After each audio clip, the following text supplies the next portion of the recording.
What do you want to write about? Really think about this one. What is the genre? What is the world? Who are the characters? I often like to write about my world.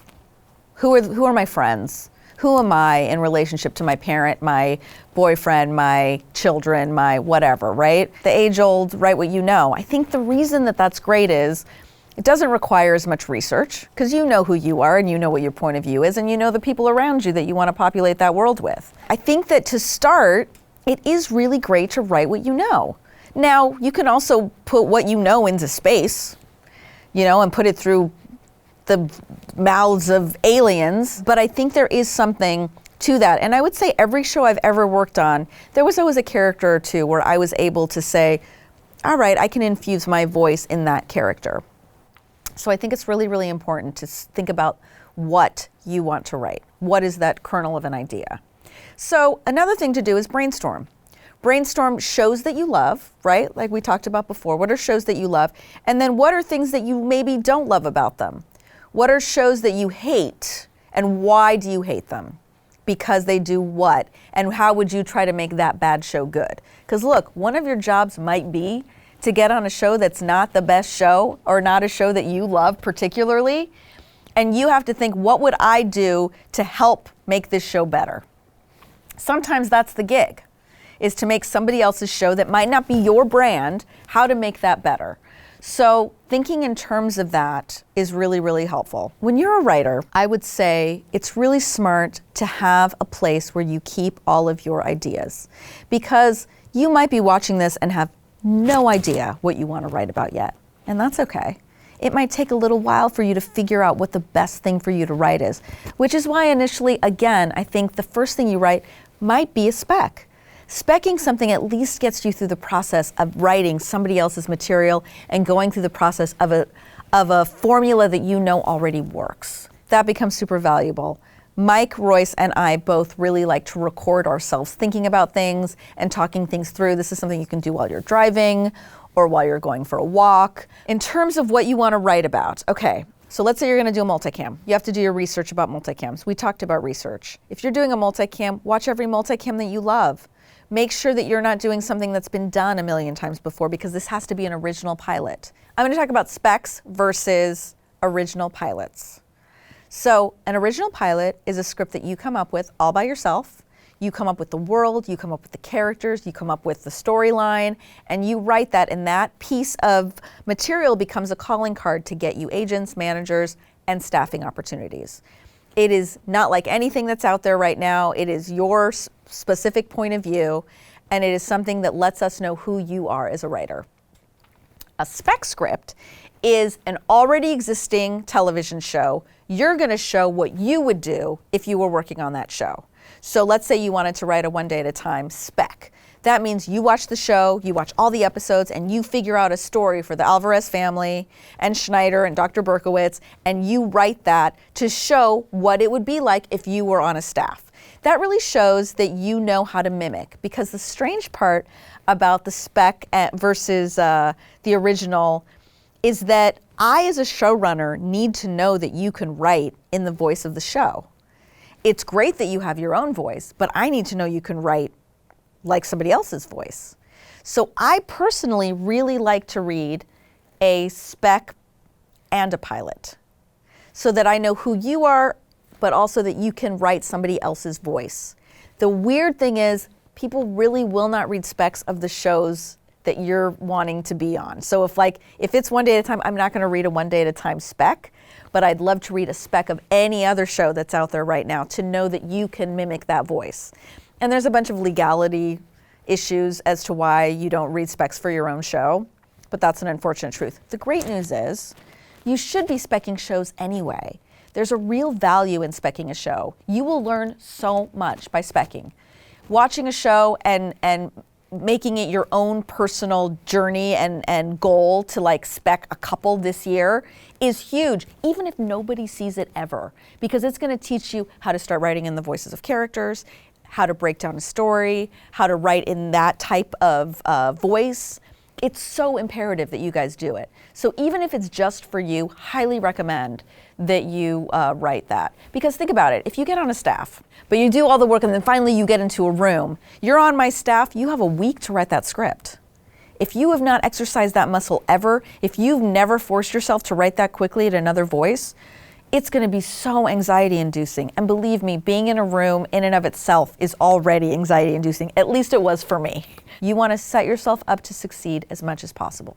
And that means that you want to already have done the work in the past so that you know you can do this. You know you can crush it by the time you get that opportunity. So please, spec shows. Really, really important to do that. We're talking about pilots, original pilots though, okay? So you're gonna do your research about what type of original pilot you wanna write. Then you're gonna think about what that is tonally. Tone really just means what's the vibe of the show. One day at a time, we are earnest, we're sincere, we talk about real things, we have jokes, but it's not at the expense of character. We try to come from a real place. There are other shows out there that are joke, silliness, right? A lot of Disney shows are just fun and silly and great for kids, right? So you're not gonna put like a suicide in the middle of one of those shows, right? But you might in the middle of One Day at a Time. So know tonally what your show is. Then you should be able to talk about your show in a log line. What a log line is it's a really condensed version of what you're writing. And think about it in terms of that. So for example, One Day at a Time is about Penelope Alvarez, a Cuban-American single mom. She is a veteran, she has PTS, and she is trying to raise her daughter and son with the help of her mother and the landlord that lives in the building. Obviously, it's about so much more than that, but it's one line that says this is basically what the show is. You find the idea, okay? Now it becomes incumbent upon you to do your research to make sure that there isn't a super famous TV show that already exists out there, because the last thing you want is to do all the work of writing it only to find out that somebody already wrote that and you feel silly. So do your research. Try to find out as much as possible if an idea like this already existed. Then knowing what the marketplace is looking for. This is really important too. I think that another way that you can do your education as a writer is by reading the trades. And the great news is it's free. Deadline.com, Hollywood Reporter, Variety, you can go to those pages and you can read. Deadline every day is posting several times a day about what's selling, who's in it, who the power players are. Do your research there, read about them. What are the log lines of the shows that are being bought? I think that a really great thing is when you start reading log lines and it's something you were working on. People get frustrated by that, but I think it's good. It means that you have your finger on the pulse of what's in the zeitgeist, right? So don't become frustrated by that. Like, oh man, they're doing a roller rink thing. I was gonna write a roller rink thing. You can probably still write your roller rink thing in a year or two, but just know that you're on the right track. You're doing the right things. And it also will educate you about who the power players are, who's out there, what are the brands of networks. What are they looking for? What types of things do well on those platforms? And I think the next thing I always think about when I'm writing is this thing that I'm writing or creating, what network would it work best on? I think about that because every network sort of has a brand, right? What show would go really great with my show? I mean, One Day at a Time is a great example. One Day at a Time, it's kind of out of the box for Netflix because it's so traditional. It's such a network type of show. And it would go really great, I think, on NBC with Brooklyn Nine-Nine or Superstore. But it could also go really great with The Conners on ABC. But it could also go really great next to maybe a Big Bang Theory or a Mike and Molly or a Mom. Actually, Mom. Mom would be perfect with One Day at a Time, right? So you start thinking about it in terms of that. Where does it live? And then watch the shows for that night. What are the shows that are around it that are hammocking that show? And start to think in terms of, all right, my show has a tone, has a specific voice, has a point of view. I know the world, I know the people I want to talk about, I know what these characters' journeys are, and I know where it can live. This is all stuff that is starting to get you in the vibe of writing for TV and for this marketplace. Then once you know what you're going to write, who the characters are, what the world is, then you got to start thinking about why is today the day? What is the entry point of your pilot? And this is another reason why watching pilots is so important. Why is Today the Day is a premise pilot, right? This is why this is starting on this day, because it's this person's first day of work, or it's this person is new to the family, or this couple just got married and their family just moved next door. All of these are premise pilots. There's also it's just another day and we're meeting these people that are at this workplace, right?